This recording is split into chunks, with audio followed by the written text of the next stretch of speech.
lang.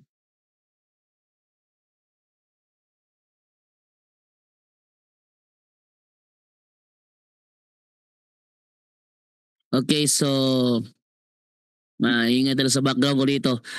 Ngayong gabi napili ko itong topic na ito na ang tingero walang napatunayan sa kanyang tema. Kasi kaninang umaga tumawag sa akin at naghahamon ng another debate, the same topic doon sa Cagayan de Oro. Ang gusto niya makalaban, ako at si Wendell Talibong doon sa Cagayan de Oro. And then sinabi niya sa akin na natalo daw si Father Darwin sa kanilang debate. So dahil sa sinabi niyang 'yon, ito ay challenge para sa akin na ipaliwanag kung napatunayan ba niya ang kanyang tema. Ang gagawin ko ngayong gabing ito is ipapakita ko sa kanya o sa inyong lahat na wala siyang napatunayan. Okay? So narito na po ang ating tampok na video ngayong gabing ito.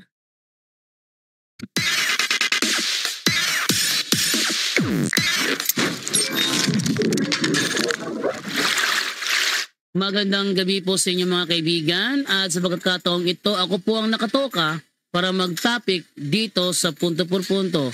At ang topic ko po ngayon ay may kinalaman po sa debate sa pagitan ni Padre Darwin Gitgano at ng antingero na si Denmark Abing. Magandang araw po mga kapuntos at sa araw na ito po meron po akong tampok na video para sa inyo at sana ay magustuhan ninyo. Kaya sa mga bago pa po sa aming channel, please po don't forget to hit the subscribe button at ang notification bell para maging notified kayo sa bawat video na ilalabas ko sa channel na ito. At bilang kahilingan po ng Punto por Punto team at naway maintindihan po ninyo, sana po wag nyo pong i-skip yung mga ads sa aming mga video. Sa maliit na bagay na po na yan, malaking tulong po yan sa ating programa at sa ating ministry. Sana po maunawaan po ninyo. Maraming salamat po kaya wag na po natin patagalin. Simulan na po natin.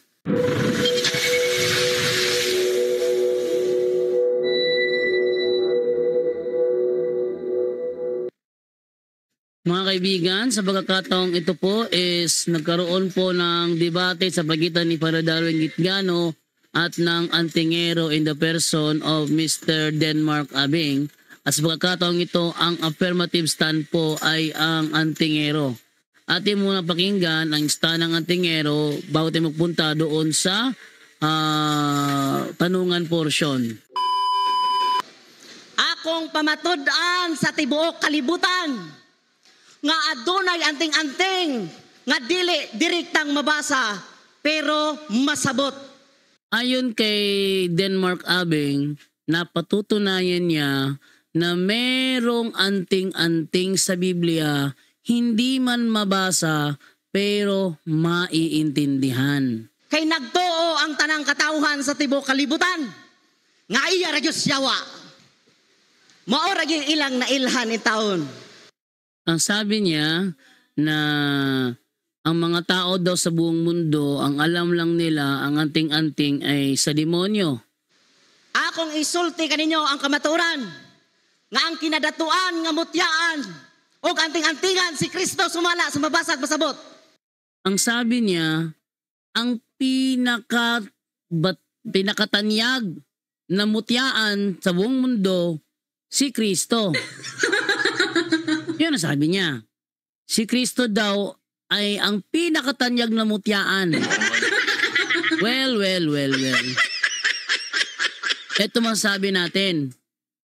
Sa Biblia, si Kristo may kapangyarihan na simula nang ito ipinanganak. Ibig sabihin ba kakailanganin pa ng mutya? Bakit kailanganin pa ng mutya? Ang Kristo na yon, anak ng Diyos yun.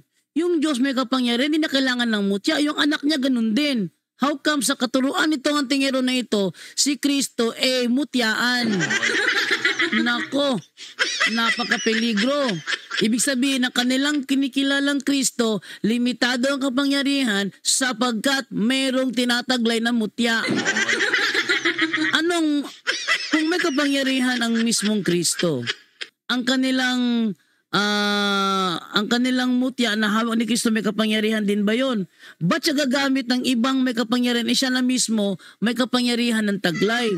Questionable ang stand nitong antingero na ito. Naguluhan kinig, espirituhanong hinagiban. Ambot lang kung unsaon niyo pagsabot, mga katawhan. Kung tinuod mong nakasabot sa pulong sa Diyos og nakatugkad. Unang basa, mga hinagiban nga espirituhanon, Epeso chapter 6 verse 10 hangtod sa 20. Yan mga kaibigan, ang una niyang ginamit, yung sinasabi sa Epeso 6:10 hanggang 20 na espiritual na kaloob ng Diyos. Pero ang unawa niya dito, ito'y anting-anting. Actually, kaninang umaga, tumawag sa akin si Denmark Abing, then naghahamon na naman ulit ng panibagong debate gaganapin sa Cagayan de Oro. Pero may binanggit siya doon sa aming conversation, sinabi niya sa akin na natalo daw si Father Darwin sa kanilang debate. Sabi niya natalo daw. Sabi ko sa kanya, panoorin mo ang episode na itong mamayang gabi. Sabi ko, ngayong gabi. Dahil tatalakay na din kung talaga nakapagpatunay ka ba talaga sa tema mo. O baka naman puro ka lang private interpretation. Ngayon, ang una niyang ginamit, Epeso 6:10 hanggang 20, mga espiritual na kaloob ng Diyos. At ang kanyang tema, patutunayan niya ng anting-anting, galing sa Diyos gamit ang isa sa mga ebidensyang ito. So ating silipin kung talaga bang anting-anting ang tinutukoy. Ito, ang Efeso 6:10-20 ba ay tumutukoy sa mga anting-anting? Ang sagot, hindi. Hindi. Ang Efeso 6:10 hanggang 20 ay hindi tumutukoy sa mga anting-anting o anumang physical charms, agimat, medalyon o bagay na may magical na kapangyarihan. Ayon sa Catholic Biblical Historical Context, tama at walang halong Protestant interpretation kasi Katoliko din si Denmark Abing. Ang armor of God sa Efeso 6:10 hanggang 20 ay ganap na spiritual, hindi material. Straight to the point. Hindi ito physical protection. Hindi ito bagay na isinusuot o hinahawakan. Hindi ito amulets, charms, agimat, anting-anting, or talisman. Straight to the point. Ano ba talaga ang tinutukoy ni San Pablo? Si San Pablo ay gumagamit ng metaphor. So metaphor siya. Metaphor, hindi literal. Metaphor. Mula sa Roman soldier armor. Oy, yung gamit ba ni Denmark Abing Roman soldier armor? Ha? Kapag nakikita nyo yung mga antingerong suot ang anting-anting nila, mukha ba silang Roman soldier armor? Di ata eh. Kasi based sa nakikita ko, para lamang matandang ermitanyo. Di naman mukhang Roman soldier. Para ipakita ang mga biyaya at bertud ng Diyos. Ano yon? Sinturon ng katotohanan. Ano ibig sabihin nun? Pagtalima sa katotohanan ng Diyos. Ibig sabihin, pag tatalima ka sa katotohanan ng Diyos, hindi kailangan magsuot ng sinturon. Baluti ng katwiran. Ano yon? Pamumuhay na banal. Kapag namuhay ka ba ng banal, may susuotin kang baluti. Mali. Sapatos ng ebanghelyo ng kapayapaan. O ano yon? Pagiging handang magpahayag. O, ibig sabihin ba, may kailangan kang magsuot ng sapatos pag ikaw ay nagpapahayag? Yung kalabangan ni Baladario nga dito, yung antingero nga, nakatsinelas lang eh. O, ano ba? Kalasag ng pananampalataya. Ano ibig sabihin nun? Pagtanggol, laban sa tukso.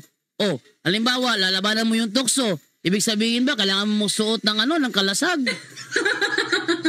Mali talaga. Helmet ng kaligtasan. Katiyakan ng pag-asa kay Kristo. Yun pala ibig sabihin pala. Ibig sabihin, kung titiyakin mo kay Kristo ka, hindi na kailangan magsuot pa ng helmet. ng Espiritu. Ano ibig sabihin nun? Salita ng Diyos. Yun pala, panalangin, sandata laban sa spiritual na kaaway. Mahalaga sa Catholic teaching, ang mga ito ay graces, virtues, at spiritual discipline, hindi anting-anting. Straight to the point. Ang paggamit ng amulets ayon sa Catechism of the Catholic Church, anting-anting, charms, magical objects ay tinuturing na superstition at bawal. Straight to the point. Yan ay nasa CCC 2110 hanggang 2117.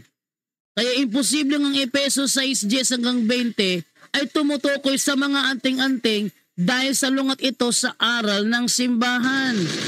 Straight to the point. Konklusyon, ang Epeso 6:10 hanggang 20 ay 100% spiritual, hindi physical object at lalong hindi anting-anting. Straight to the Ito ay tumutukoy sa bertud, biyaya, pananampalataya at panalangin, ang tunay na armor of God. Sa madaling salita, yung talatang ginamit ni Denmark Abing ay hindi nagpapatunay sa kanyang pagiging antingero o ang anting-anting ay sa Diyos. Init kay nga isyo sa amo ang mga albularyo kantingero ang gipangyawaan. Wala lay kalainan kanamo si Kristo. Nga giingnan itaw giyawaan.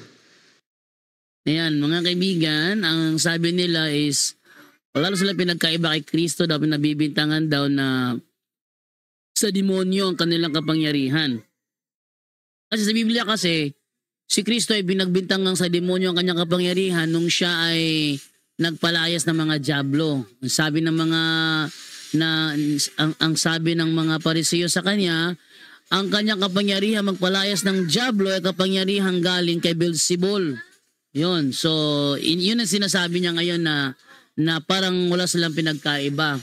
Actually, yung talatang ginamit niya, Epesos 6:12, 6:10 hanggang 20. Ang ginamit ko sa Epesos 6:12 lang yung ginamit ko. Dati, noong April 8, 2019, gumawa ako ng pelikula.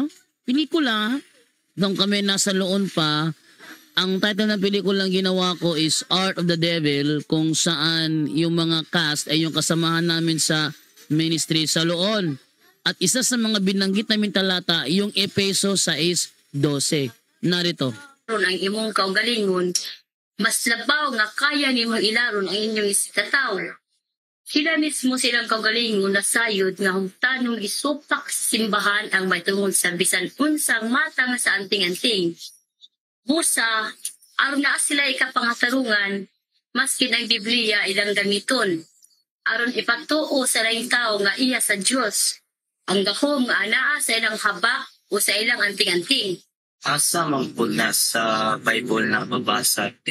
Ilang putloon ang mabasa sa Epesos 6:10 sa 13. Ang basawan na nga.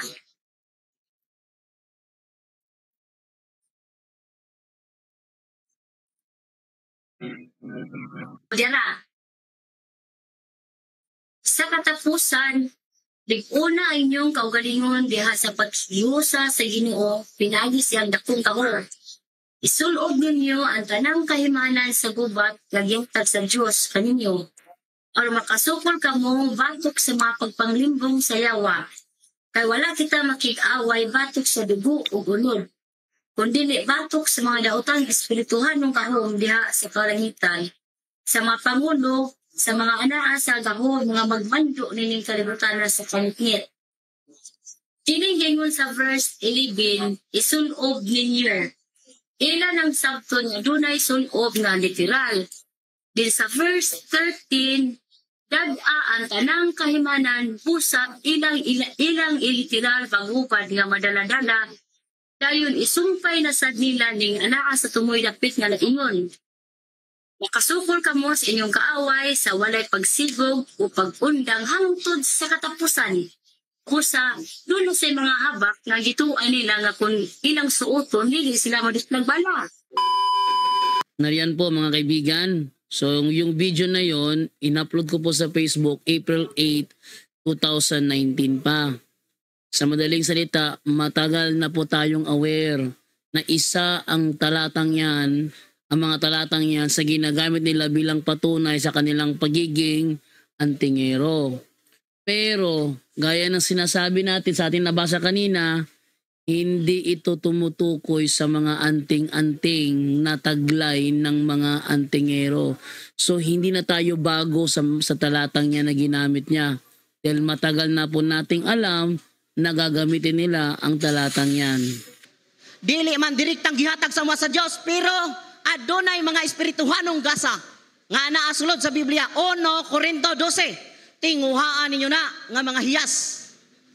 Lalom nga mga hiyas nga tinago, gitago alang sa mga maalamon. Apan gidayag ngadtos mga mahuyang nga sama namong wa ka eskwela, way grado, tumo-tumuan, butang-butangan. Pero kining espirituhanong hinagiban, hinaot inyong masabtan. Sa mga mutuo lang, apan sa dili, wa ko'y mahimo. Ayan mga kaibigan, dumagdag pa siya ng kanyang pangalawang batayan. Ang nakasulat daw sa 1 Korinto 12, yung kaloob ng Espiritu Santo. Ito yung kanyang pangalawang batayan na sa Diyos daw ang kanilang mga anting-anting. Pero ang tanong, ang 1 Korinto 12 ba ay tumutukoy sa anting-anting? Sabi niya kasi, natalo si Father Darwin sa debate. At hindi na talaga kung talaga bang natalo niya kasi kung wala siyang patunay, siyang natalo. Kasi wala siyang patunay, siya affirmative eh. At basahin. 1 Korinto 1.12, 1 Korinto 12, ang 1 Korinto 12 daw, ayon sa isang antingero na ito daw ay tumutukoy sa mga anting-anting. Tama ba siya sa sinabi niya? Sagot, hindi. Straight to the point. 100% mali ang sinabi niya. Straight to the point. Walang kahit isang talata sa 1 Korinto 12 na tumutukoy sa anting-anting. At hindi maaaring i-interpret ito sa ganoong paraan ayon sa Catholic doctrine. Straight to the point. Historical context at original Greek text. Bakit mali ang interpretation ng antingero? Ang 1 Korinto 12 ay tungkol sa spiritual gifts, hindi physical object. Ang kabuuan ng 1 Korinto 12 tumatalakay sa charisms o gifts of the Holy Spirit, iba't ibang kaloob ng Espiritu Santo gamit ng bawat miyembro sa iisang katawan ni Kristo na siyang iglesia. Lahat ito ay espiritual, walang kahit isa na physical item. Ang mga tinutukoy ni San Pablo dito ay ang wisdom, knowledge, faith, healing, miracles, prophecy, discernment of spirits, tongues, interpretation of tongues. Lahat ng ito ay galing sa Holy Spirit, hindi galing sa bato. Hindi galing sa pamuli, sa papel, sa medalya, sa langis o sa anting-anting. O, Catholic teaching, bawal at superstition ng anting-anting. Ayon sa Catechism of the Catholic Church, paragraph 2110, 2117, ang paggamit ng charms, talismans, agimat, anting-anting ay superstition. Ito ay paglabag sa first commandment. Straight to the Hindi point. ito kaloob ng Espiritu Santo. Sa sasabihin nyo na mali ang pare.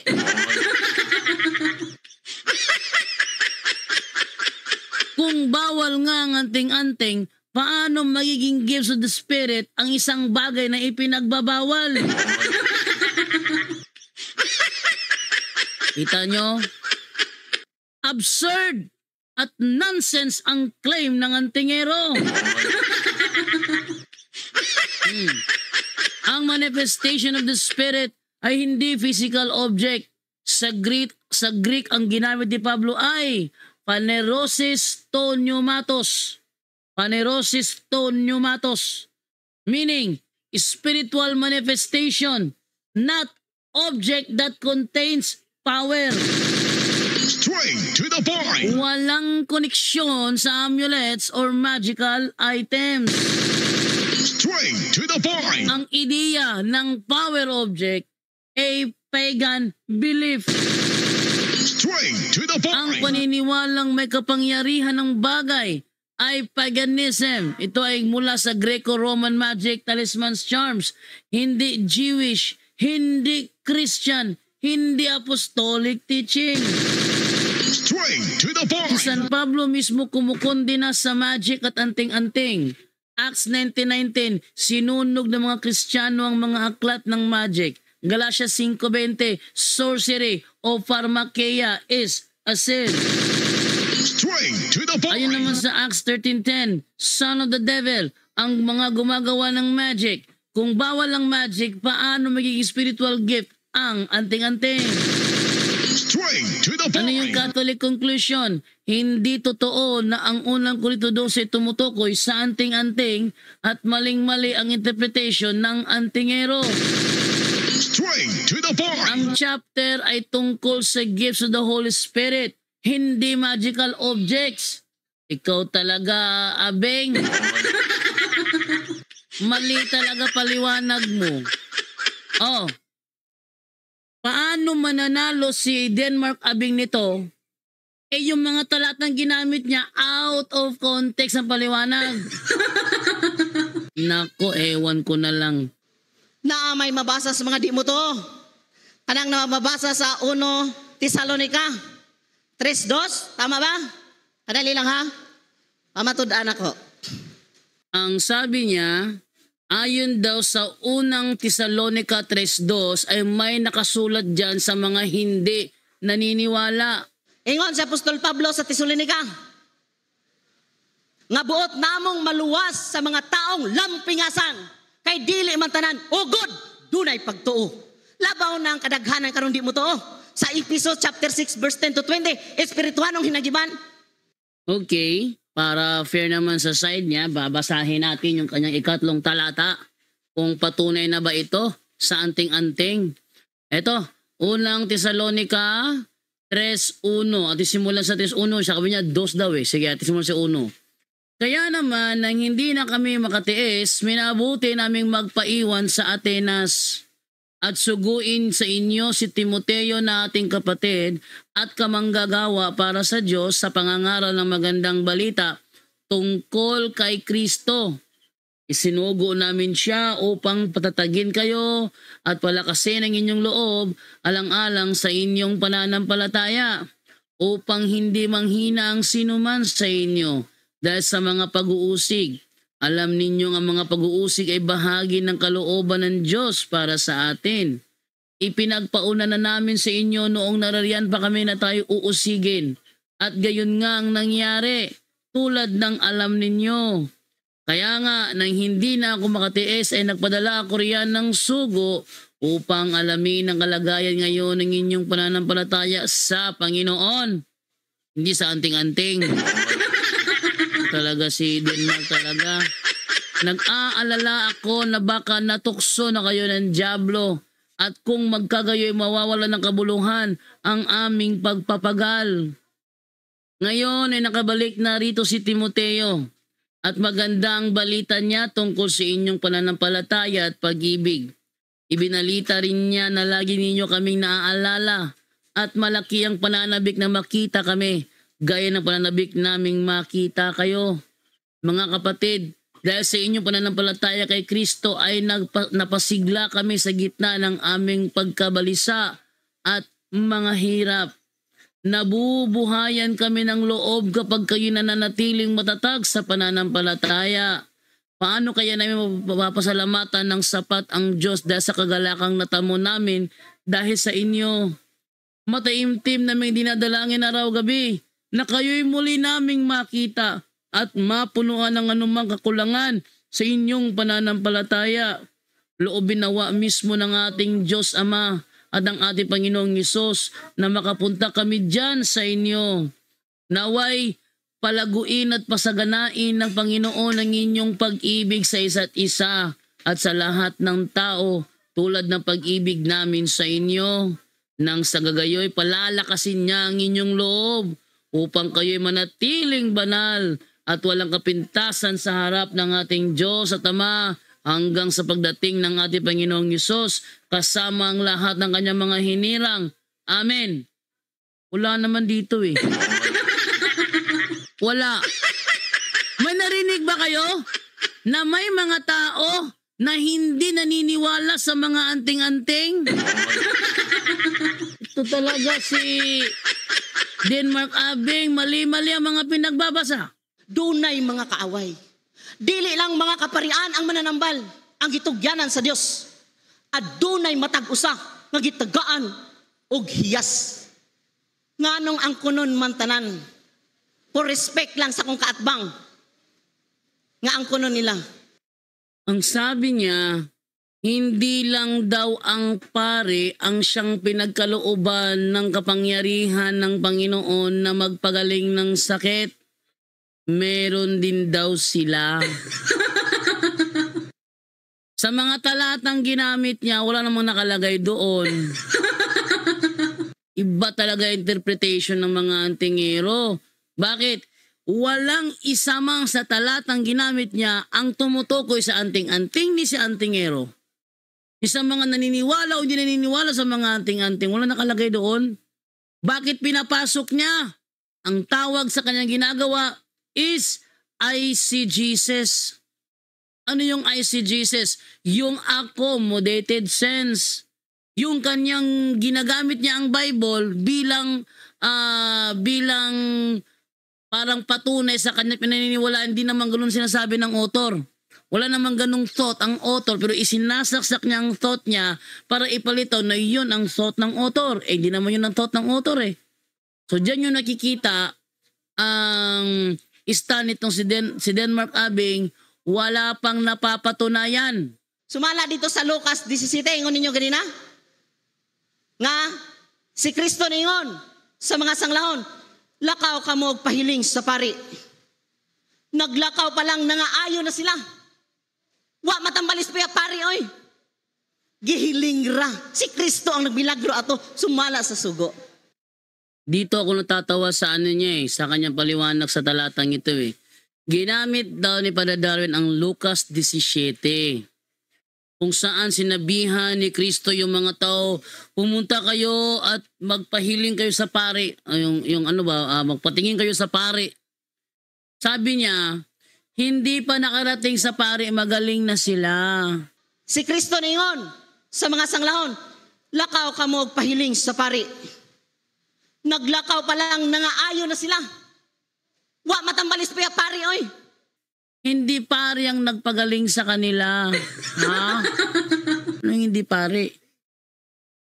Si Kristong nagpagaling, hindi pare? Basahin nga natin kung hindi ba pari si Kristo na siyang nagpagaling. Hebreo 3:1. Anong sabi dito? Mga hinirang na kapatid at kasama sa inyong sa pagkatawag ng Diyos, alalahanin ninyo si Jesus ang sugo ng Diyos at ang pinakapunong pari ng ating pananampalataya. Sabi niya, hindi doon napagaling ng pari.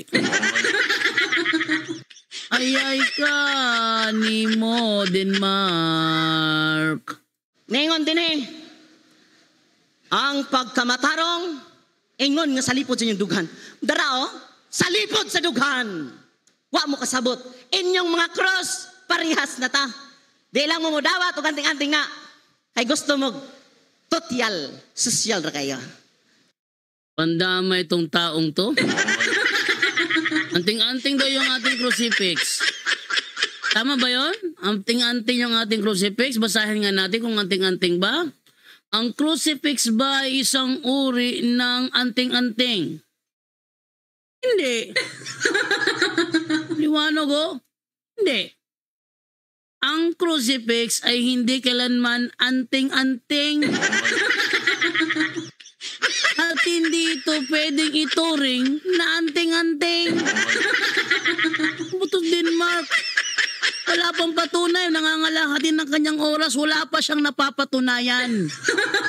Sa tamang aral ng Simbahang Katolika, ano ba ang anting-anting? Sa kultura ng Pilipino, ang anting-anting ay bagay na may magical power.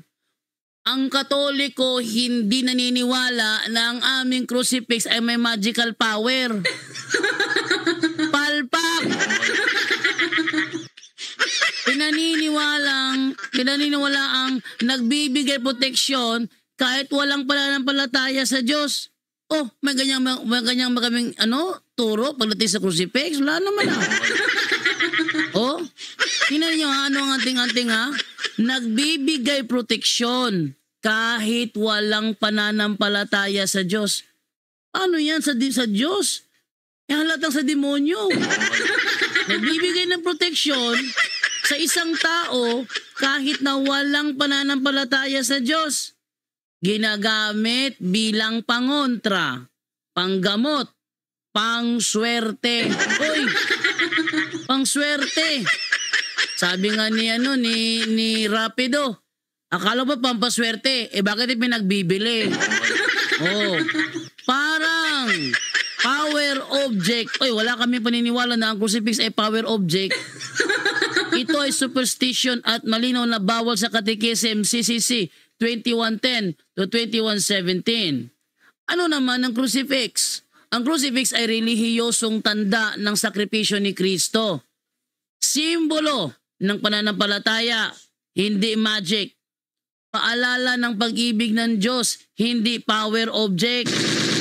Straight to the point. Hindi ito ginagamit para magbigay ng kapangyarihan, kundi para ipahayag ang pananampalataya sa Panginoon na nasa krus. Catholic teaching, ang crucifix ay sakramental, hindi talisman. Straight to the point. Ibig sabihin, nagdudulot ng biyaya dahil sa panalangin ng simbahan, hindi dahil may kapangyarihan sa bagay mismo. Ang Diyos ang kumikilos, hindi ang material na kahoy o metal. Bakit hindi ito anting-anting? Walang magical power ang crucifix. Hindi ito nagbibigay ng proteksyon kung itatrato mo lang siya bilang isang bagay. Walang bisa kung walang pananampalataya. Ang anting-anting daw may power kahit hindi ka mananampalataya. Pero ang crucifix, wala itong spiritual effect kung wala ang pananampalataya at panalangin. C. Ito ay sacramental. Ibang-iba sa superstition. Ang sacramental ay banal na tanda. Nagbubukas ng puso sa biyaya ng Diyos.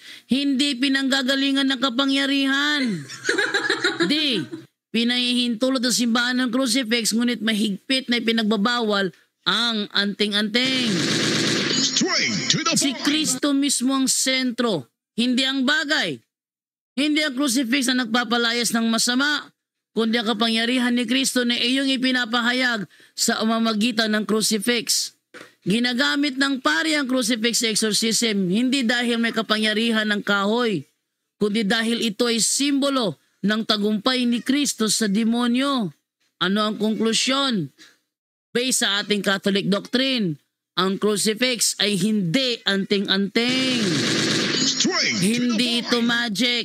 Hindi ito power object. Ito ay sacramental tanda na pananampalataya at paalala ng sakripisyo ni Jesus. Ang kapangyarihan ay nagmumula kay Kristo, hindi sa bagay. Ito ang palatandaan. Malapit nang matapos ang stand ni Denmark Abing, hindi pa niya napapatunayan ang kanyang tema. Tapos ang lakas ng loob niyang sabihin sa akin, natalo daw si Father Darwin. Ha? Oy, ano na bang nangyayari sa kanya? Na ako'y purong pero wala ko isulob. Basa lang o pamatuod. Ipapurong. Hello, Isa may break sa nagpurong sa inyo. Brad Abing. Tagaan ka, dugangan imuha. Gistap. Dugangan kag 5 minutes. Sige, salamat kayo. Ayan. Ito ang pinakamatindi dito.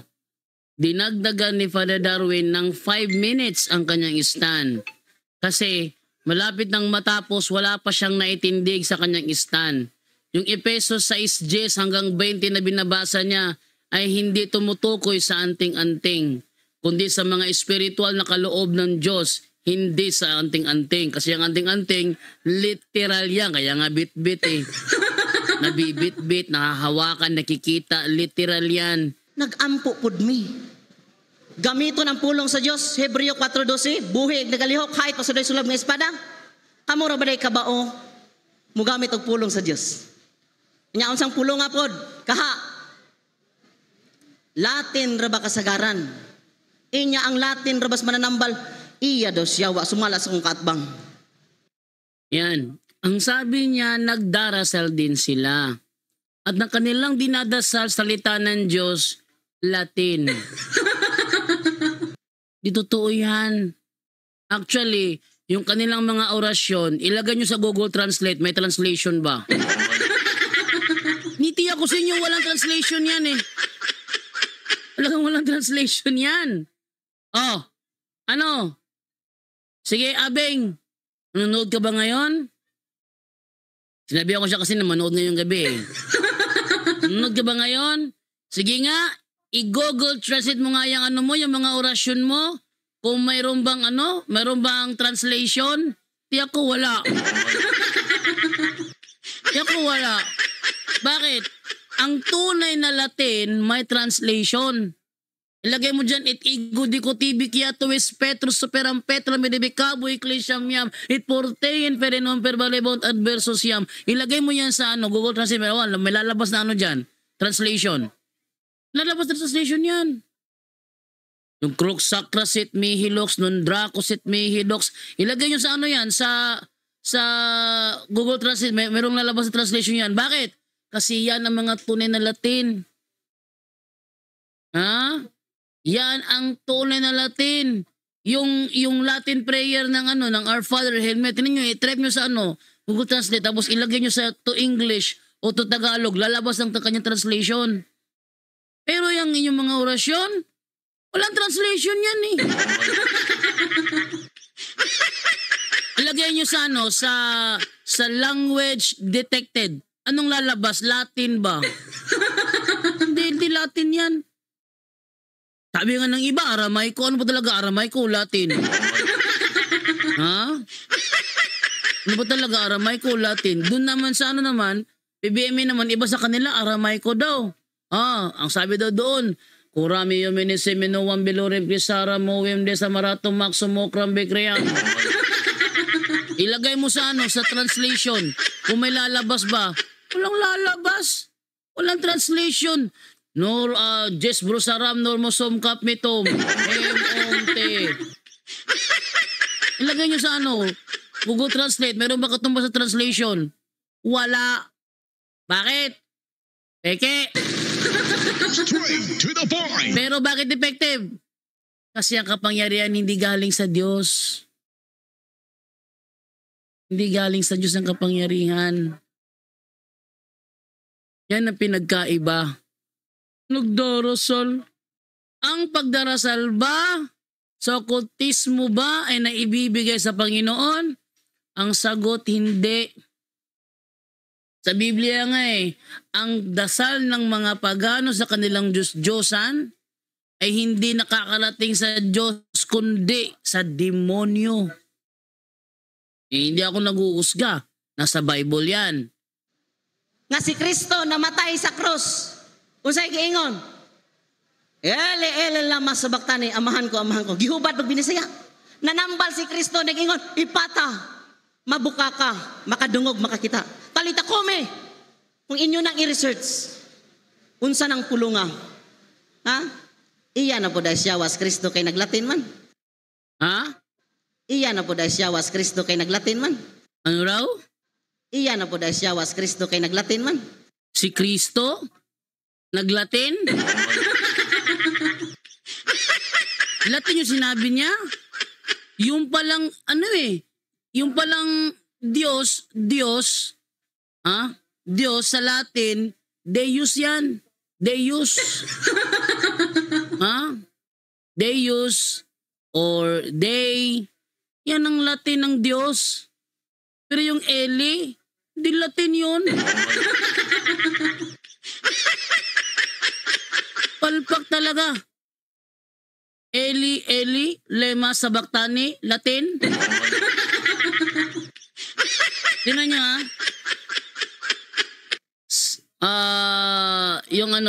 yung tinatawag na Mater Dei. Mater Dei. Ano yung Mater Dei? Latin yon. Mother of God, Mater Dei. Yung Latin ng Diyos is Deus or Deus, D-E-U-S. Deus or Dei. Yon ang Latin ng Diyos. Nung binanggit ni Jesus, Diyos ko, ang binanggit ba niya Dei or Deus? Hindi. Binanggit niya Eli. Eli, Eli, lema sabachthani. Sabi niya, sa demonyo na ba si Jesus kasi nagsasalita siya ng wikang Latin? Anong Latin binagsasabi nitong si Denmark? Hindi Latin yun, oy. Ano ba naman to? Tanungin natin si ChatGPT, Latin ba yun? Ang mga binanggit ni Jesus sa Bible, gaya ng Talita Kumi, Eli, Eli, lema sabachthani, isa bang uri ng wikang Latin? Sagot, hindi. Straight to the point. Ang Talita Kumi o Kum, Eli, Eli, lema sabachthani, di ba ang katagang binanggit ni Jesus ay hindi wikang Latin. Straight to the point. Ito ay Aramaic, ang pang-araw-araw na wika ni Jesus at ng mga Hudyo sa Galilea noong unang siglo. Talita Kumi or Talita Kum, Aramaic, ang ibig sabihin niyan, little girl, I say to you, arise. Hindi ito Latin. Ang Latin ng Talita Kumi ay Puella Sorge. Ang layo naman ng Talita Kumi sa Puella Sorge. Ito pa, Ela Eli lema sabachthani. Ano yan sa wikang Latin? Deus meus etque derelicis time. Yan ang Latin. Hindi Latin ng Eli lema sabachthani. Ano naman to? Bakit hindi Latin ang wika ni Jesus? Dahil sa panahon ni Jesus, ang mga Hudyo sa Israel ay gumagamit ng tatlong wika. Hebreo, pang-liturgical, nasa templo lang ginagamit pag ginagamit ang scriptures. Aramaic, pang-araw-araw na salita sa bahay, kalye, at pangangaral. Sabihin yung Aramaic, yun ang kanilang mother tongue. Greek, malawak na common language sa Mediterranean. Marami na kasing mga Hudyo na Greek speaking na kaya naging siyang malawak na common language. Next, Latin, wika ng Roman government pero bihira sa mga Hudyo. Ang Latin ay gamit lang ng Roman soldiers at administrasyon, hindi ng mga Hudyo, hindi ng mga rabi at hindi ng mga taong kausap ni Jesus. Konklusyon, hindi Latin ang Talita Kumi. Hindi Latin ang Eli Eli lema sabachthani. Ito ay Aramaic, ang tunay na sinasalita ni Jesus sa araw-araw. So palpak talaga. Palpak talaga itong si Denmark Abing. Sabi niya, naglalatin daw si Jesus. Ay mali. Dre, og alang usab kanako ingon si Apostol Pablo, aron ang Dios magahatag kanako mensahe sa akong pagwali, aron walay kahadlok nga makasulti ako sa tinago sa maayong balita. Ang mga espirituhanong hinagiban tinago na. Ano daw? Ang mga espirituhanong hinagiban tinago na. Ang espirituhanong hinagiban tinago?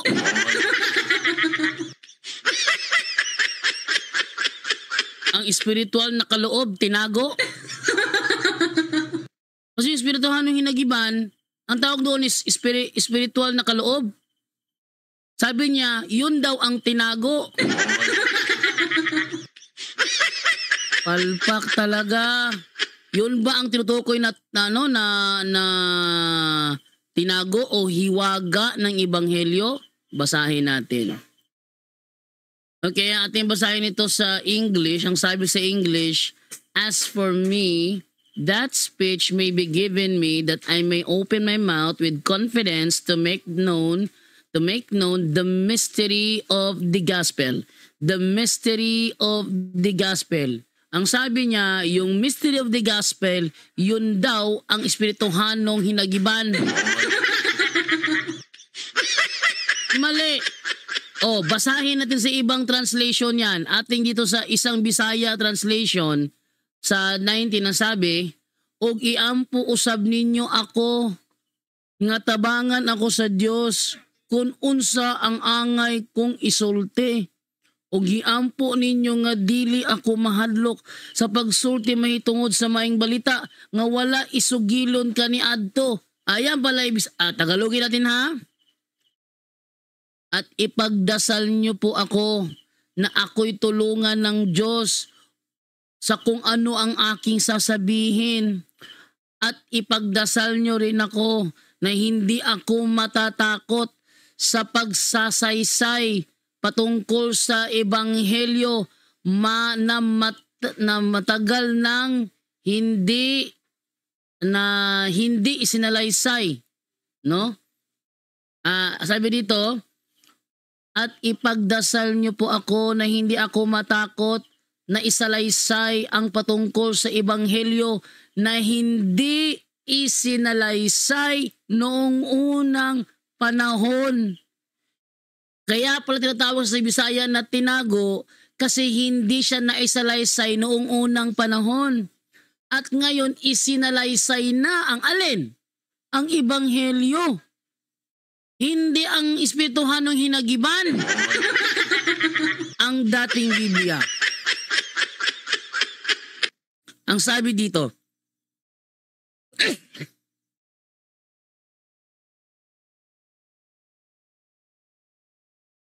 "At sa akin, upang ako'y pagkalooban ng pananalita sa pagbubuka ng aking bibig, upang ipakilalang may katapangan ang hiwaga ng ebanghelyo." Ano yung ebanghelyo? Yun ba yung espirituhanong hinagiban? Mali. Ang ebanghelyo, yung patungkol kay Hesukristo kung paano tayo iniligtas. Ngayon, ang unawa niya rito, espirituhanong hinagiban. Basahin nga natin kung yung pagkahulugan.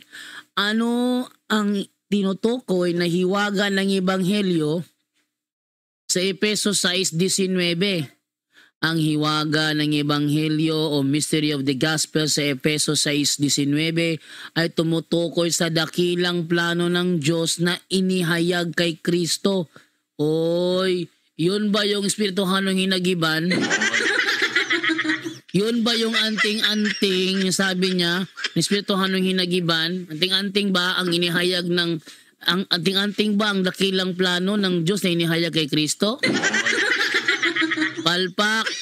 Palpak na noong una ay nakatago, ngunit ngayon ay ipinahayag na sa pamamagitan ng pangangaral ng mga apostol. Meron bang apostol na ngaral ng anting-anting? Wala. Palpak talaga. Sa Catholic, biblical at historical context, ang mystery or sa Greek word na mysterion ay hindi magic, hindi hidden power, hindi esoteric knowledge, at lalo nang hindi tumutukoy sa anting-anting o lihim na kulto. Ito ay banal na katotohanan galing sa Diyos na hindi malalaman ng tao kung hindi niya ihahayag. Ano ang mismong hiwaga ng ebanghelyo? Sa Efeso, lalo na sa chapter 1-3, malino na inuulit ni San Pablo, ang hiwaga ay ito. Anting-anting. Yan ba nakalagay? Ang hiwaga ba ng ebanghelyo? Anting-anting? Mali. Nasa pamamagitan ni Kristo, parehong kabilang ang mga Hudyo at ang mga Hintil sa iisang katawan o iglesia at parehong nakakuha ng kaligtasan. Sa madaling salita, ang hiwaga ay ang plano ng Diyos na iligtas ang buong sangkatauhan sa pamamagitan ni Kristo at dalhin sila sa iisang simbahan. Pero ang unawa dito ni Denmark Abing, ang hiwaga daw ng Diyos ay ang anting-anting. Palpak talaga, basta antingero, Suporta mula sa mismong Efeso. Efeso 3:3 hanggang 6, dito mismo ipanaliwanag ang mystery.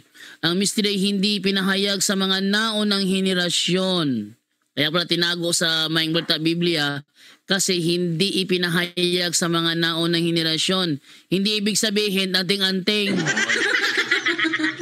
Ngayon ay ipinahayag sa mga apostol at propetang mula sa Espiritu. Ipinahayag sa mga apostol. Sinong nangaral sa mga apostol na gumamit ng anting-anting? Wala talaga. Ngayon, ipinahayag sa mga apostol at propetang mula sa Espiritu. Sinong propeta ang ipinahayagan na gumamit ng anting-anting? Wala rin. Ang mga hintil ay kasama sa iisang katawan, iisang pangako, iisang ebanghelyo. Ito mismo tinatawag ni Pablo na mystery of Christ.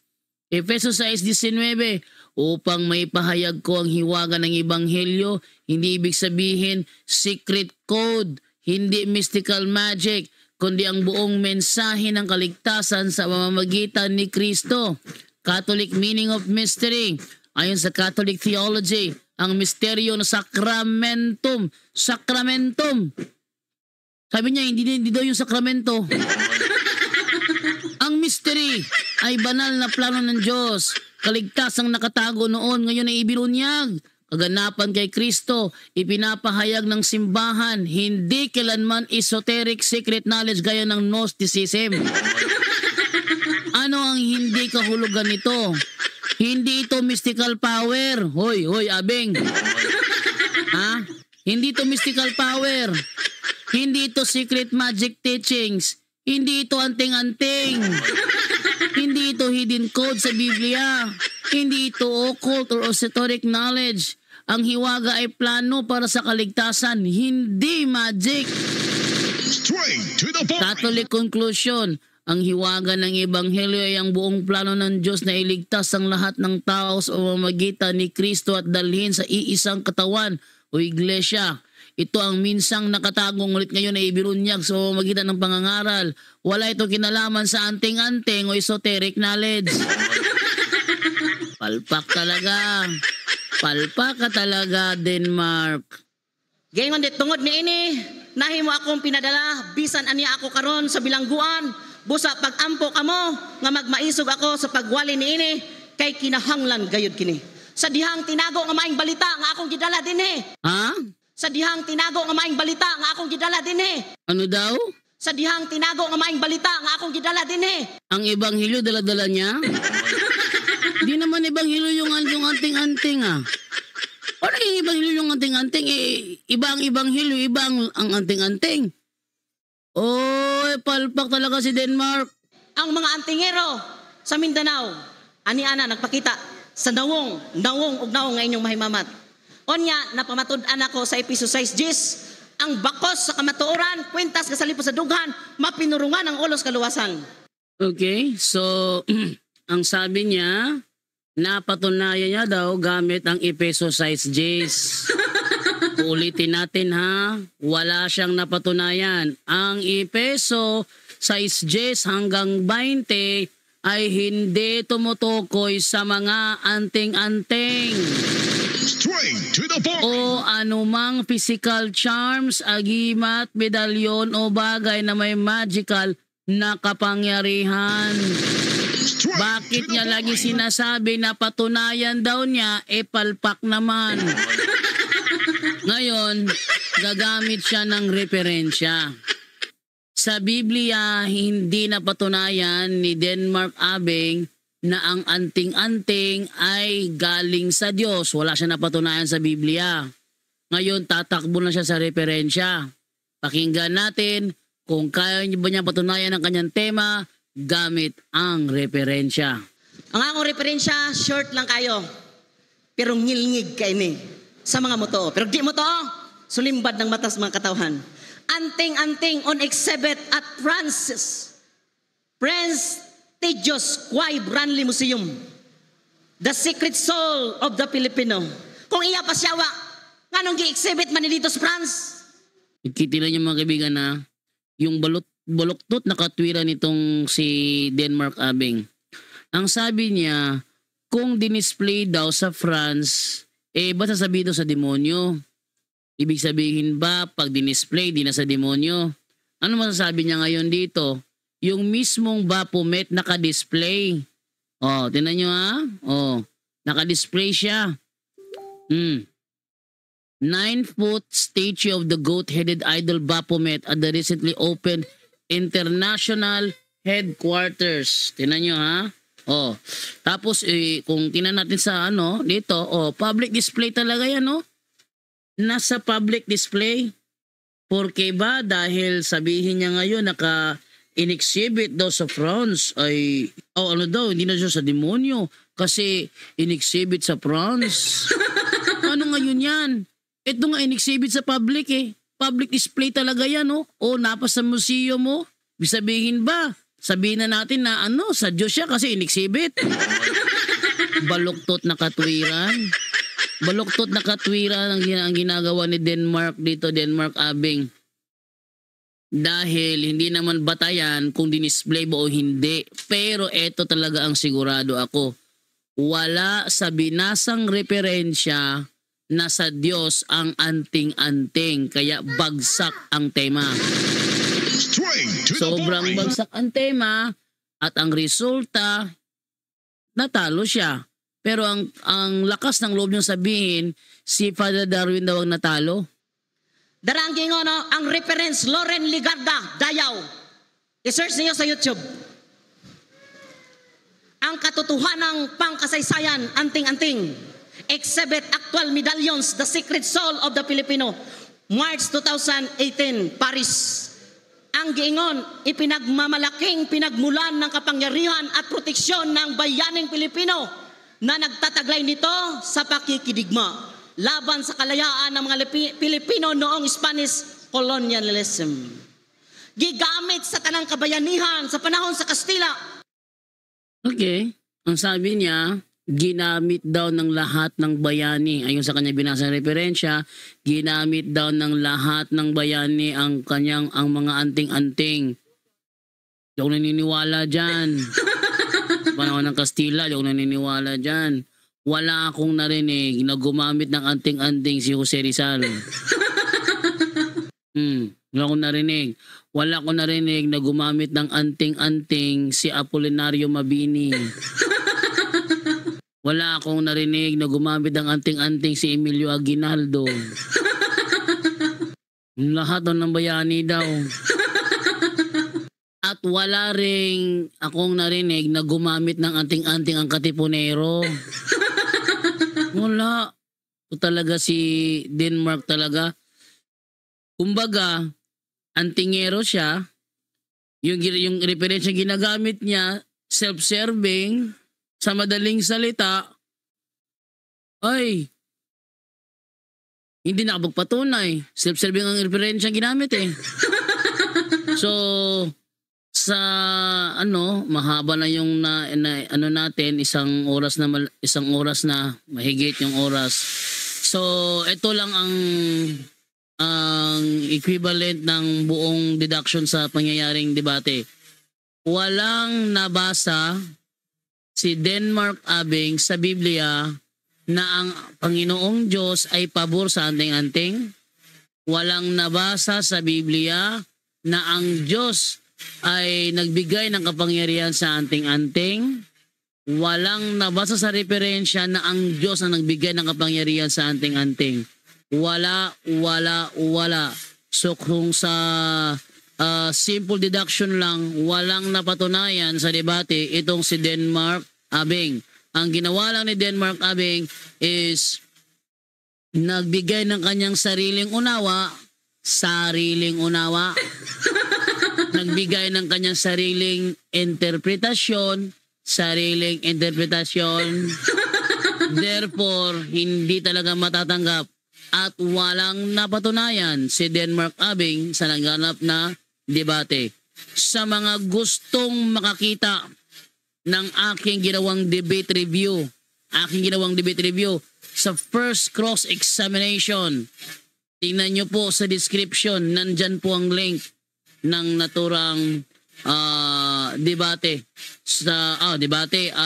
review na nangyari sa first cross-examination nila ni para Darwin at saka ni Denmark Abing. Dahil nagpasabot sa oras at tinabang ibigay sa mga gustong magtanong sa ating live ngayong gabi.